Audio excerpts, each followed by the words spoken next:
let me introduce myself. My name is Evelyn Harper, though you can call me Evie if it feels less formal. I don't mind either way. I'm sitting here now, staring at the blank screen of my laptop, trying to figure out how to tell this story without sounding like someone who's lost their grip on reality or become consumed by bitterness. But maybe that's exactly what has happened to me. Maybe I've let this whole mess seep into my soul in ways I'll never fully recover from. Or maybe I've just learned something about power, revenge, and justice that no one else seems willing to admit. Sometimes, when they take everything from you, the only thing left is to burn it all down. It started with a pension freeze, a seemingly small act of betrayal that felt like an earthquake tearing through my life. At first, I thought it was some kind of mistake, a clerical error, perhaps. Something so mundane and fixable that I wouldn't even remember it a year later. But as days turned into weeks, then months, it became clear that this wasn't an accident. It was deliberate, calculated, personal. And once I realized that, well, let's just say things escalated quickly after that. I worked for a company called Crestfall Industries. You might have heard of them. They're one of those sprawling corporate behemoths that seem to dominate every industry they touch. Tech, pharmaceuticals, logistics, finance. The CEO likes to boast that Crestfall isn't just a business, it's an ecosystem. Whatever that means. To me, it always sounded like code for we're untouchable. And honestly, he wasn't wrong. For years, I believed it too.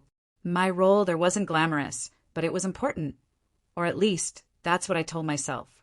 I was part of the compliance team, which basically meant I spent most of my time buried under mountains of paperwork, making sure the company didn't step over any legal lines. Not exactly thrilling work, but steady, safe, predictable. That's what I wanted back then. Predictability. After everything else in my life had fallen apart, my marriage crumbling, my parents passing away within months of each other, I craved stability more than anything. Crestfall promised me that. They gave me benefits, a decent salary, and the assurance that if I stayed loyal, I'd be taken care of when retirement finally came knocking. So imagine my shock when, after 15 years of service, I opened my quarterly statement and saw the words pension status, frozen, staring back at me. No explanation, no apology, just those two cold, clinical words that made my stomach drop faster than a stone thrown into deep water.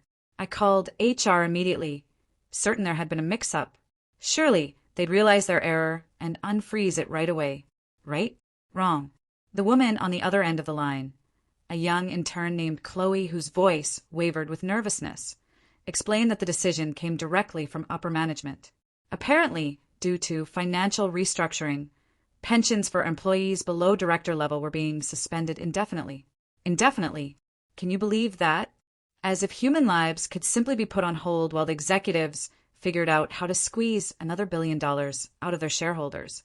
Chloe kept apologizing, her tone laced with genuine sympathy, but I knew she wasn't the enemy. She was just following orders, reading from a script written by people who didn't give a damn about me or anyone else whose future they were crushing beneath their polished leather shoes. Still, hearing her stammer through excuses didn't make it hurt any less. In fact, it made it worse. Because it hit me then, this wasn't personal. This wasn't about me, specifically. It was about power, about control, about reminding us lowly workers where we stood in the grand hierarchy of Crestfall Industries. That night, I couldn't sleep. Every time I closed my eyes, I saw those words again. Pension status, frozen, over and over, like a cruel mantra designed to strip away whatever shred of security I still clung to. By morning, exhaustion had settled heavily into my bones. But something else had taken root too, an ember of anger, glowing faintly but steadily in the pit of my chest. Anger at Crestfall, yes, but also at myself.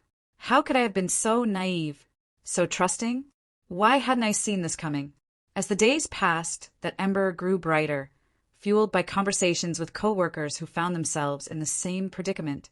Some tried to brush it off, telling themselves it would get sorted eventually. Others raged openly, vowing to fight back however they could. Me, I fell somewhere in between. Part of me wanted to scream, to march into the CEO's office and demand answers. Another part whispered quieter, darker thoughts. What if this wasn't just about pensions? What if it was about something bigger, something deeper? And then, one rainy afternoon, I stumbled across something that changed everything. It happened almost by accident. I was digging through old files for a routine audit, boring, tedious stuff that usually lulled me into a semi-comatose state, but something caught my eye. A clause buried deep within the founder's original contract. At first glance, it seemed innocuous enough.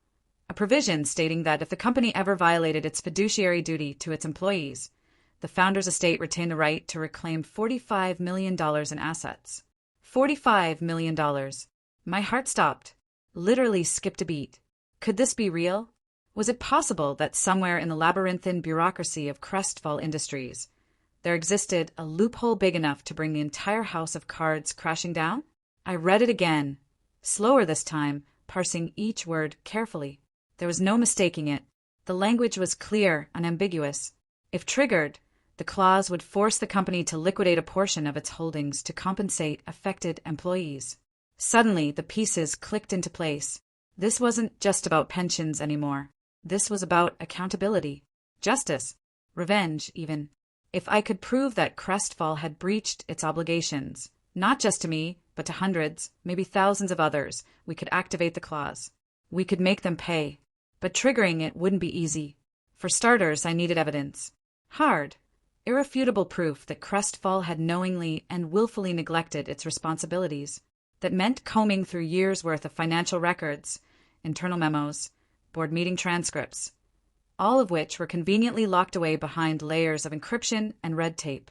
Then there was the matter of convincing the founder's estate to cooperate. According to the contract, they held the ultimate authority to enforce the clause, which meant I'd need to track down whoever currently controlled it and persuade them to join our cause. Oh, and did I mention the risks? If anyone at Crestfall caught wind of what I was doing, even a whisper, they'd crush me. Lawsuits, smear campaigns, blacklisting, the possibilities were endless. And yet, despite all that, I couldn't shake the feeling that this was my chance. My moment to stand up and say, enough. So I started digging. Quietly, methodically, obsessively. Late nights blurred into early mornings as I pieced together fragments of information, connecting dots that no one else seemed to notice. Along the way, I discovered allies, people who shared my outrage and were willing to help however they could. There was Marcus, a former IT specialist who knew the ins and outs of Crestfall's servers better than anyone. Lila, a paralegal with a knack for spotting loopholes and exploiting them. Even Chloe, the nervous HR rep, agreed to feed me tidbits of intel whenever she could. Together, we formed a ragtag team united by a single goal: to expose Crestfall for what it truly was. Of course, not everyone was supportive. Some warned me to drop it before I got myself into trouble. Others dismissed the idea outright, convinced it was hopeless. You're fighting a losing battle, one colleague said during lunch one day. Crestfall doesn't lose. Ever. His words stung, but they didn't deter me. If anything, they hardened my resolve. Maybe Crestfall didn't lose. But maybe, just maybe, it hadn't faced someone like me before. The deeper I delved, the more I uncovered. Secret offshore accounts. Shell companies used to siphon funds away from employee benefits. Emails detailing plans to quietly phase out pensions altogether. Each revelation sent a fresh surge of adrenaline coursing through my veins, pushing me closer to the edge of obsession. I stopped caring about sleep, about food, about anything outside the mission. All that mattered was gathering enough ammunition to pull the trigger on that clause. But as exhilarating as it was also terrifying. Every step forward felt like walking a tightrope stretched precariously over a chasm of consequences. One misstep, and I'd plummet straight into disaster. Yet somehow I kept moving, kept fighting, because somewhere along the way, this stopped being just about me. It became about everyone Crestfall had betrayed, everyone who deserved better. Now, as I sit here typing these words, I can feel the weight of what's ahead pressing down on me.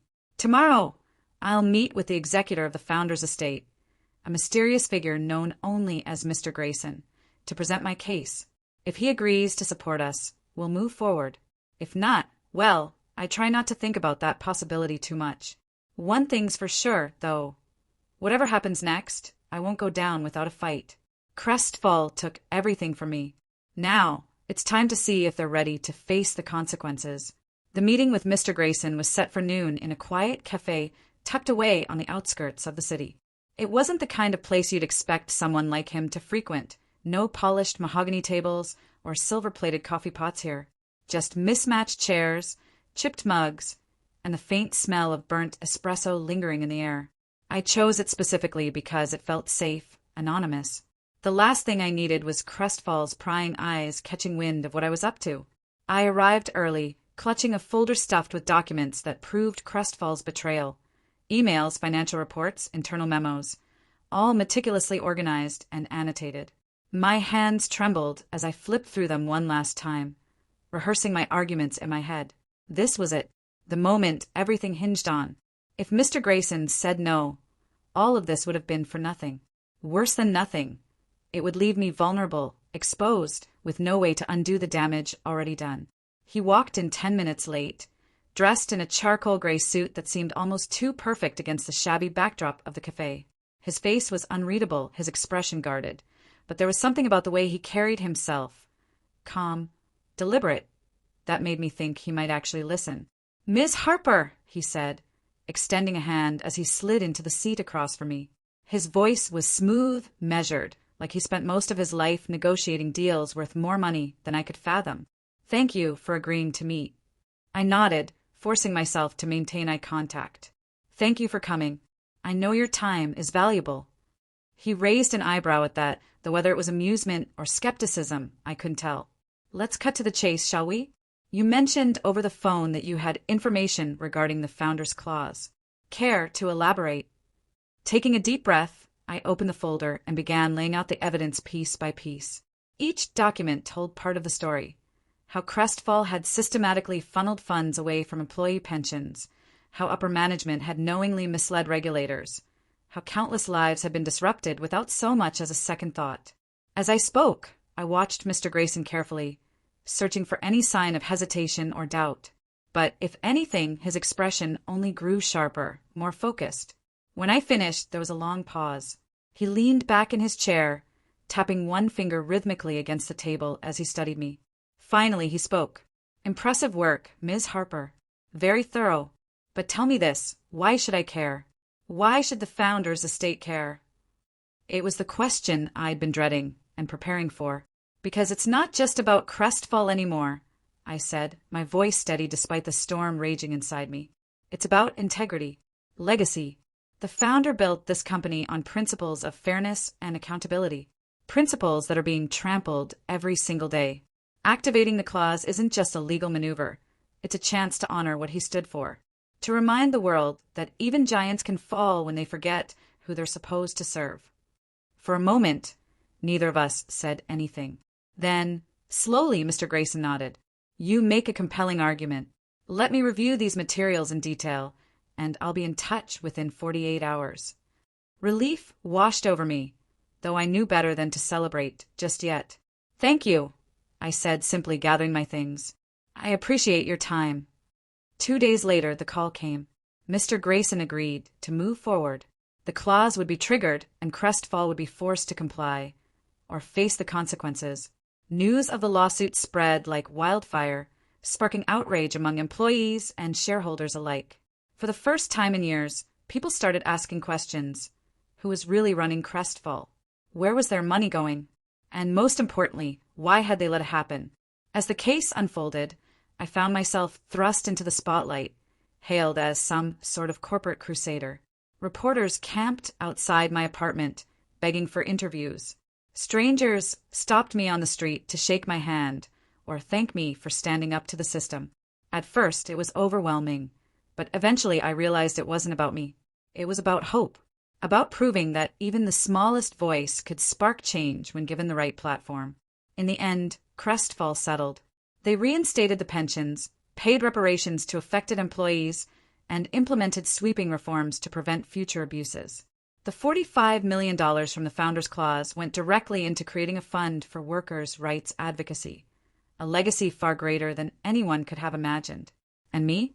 Well, I quit my job, not because I wanted revenge, but because I realized I didn't belong in a world where profit outweighed humanity. Instead, I started working with grassroots organizations dedicated to fighting corporate greed. It wasn't glamorous, and it certainly wasn't easy, but it felt right. Looking back now, I sometimes wonder if I'd do it all again.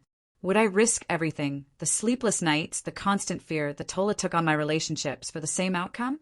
The answer is always yes. Because sometimes when they freeze your pension, when they take everything you've worked for and throw it away like it doesn't matter, you don't get a choice. You either let them win or you fight back.